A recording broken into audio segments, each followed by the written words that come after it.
Nephites came to Saul of Gibeah and said, "Is not David waiting secretly near us in the hill of Hachilah before the wasteland?" Then Saul went down to the wasteland of Ziph, taking with him 3,000 of the best men of Israel to make search for David in the wasteland of Ziph.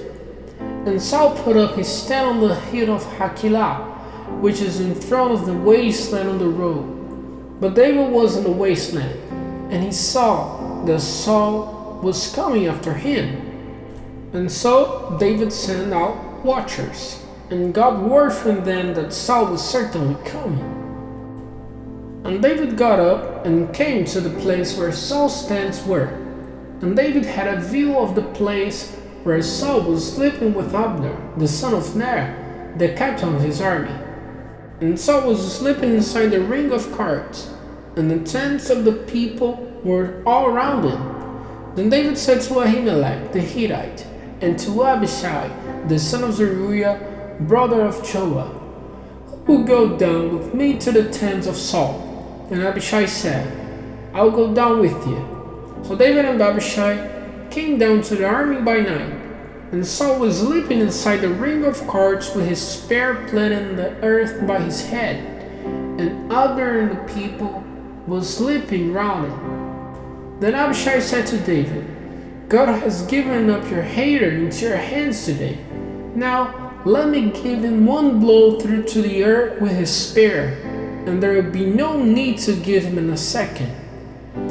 And David said to Abishai, "Do not put him to death, for who, without sin, may put out his head against the man on whom the Lord has put the holy oil?"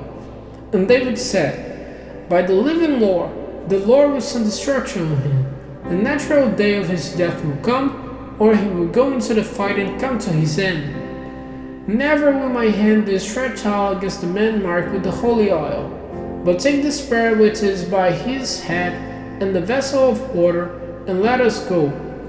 But David took the spear and the vessel of water from Saul's head, and they got away without any man seeing them, or being conscious of their coming, or awakened, for they were all sleeping because a deep sleep from the Lord had come on them.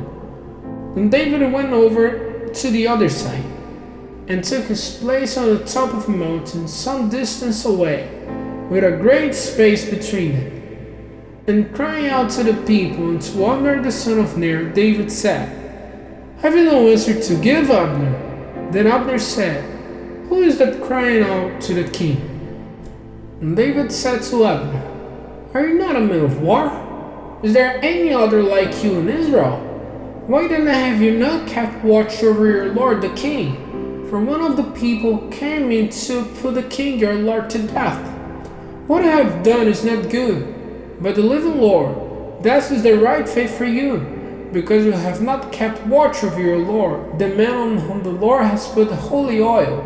Now see, where is the king's spear and the vessel of water which was by his head?" And Saul, conscious that a voice was David, said, "Is that your voice, David, my son?" And David said, "It is my voice, O my lord king." And he said, "Why does my lord go armed against his servant? What have I done? Or what evil is there in me? Let my lord the king give ear now to the word of his servant. If it is the Lord who is moving you against me, let him take an offering. But if it is the children of men, may they be cursed before the Lord, for driving me out today and keeping me from my place in the heritage of the Lord, saying, 'Go, be the servant of other gods.' Do not let my blood be drained out on the earth away from the face of the Lord. For the king of Israel has come out to take my life, like one going after birds in the mountain." Then Saul said, "I've done wrong.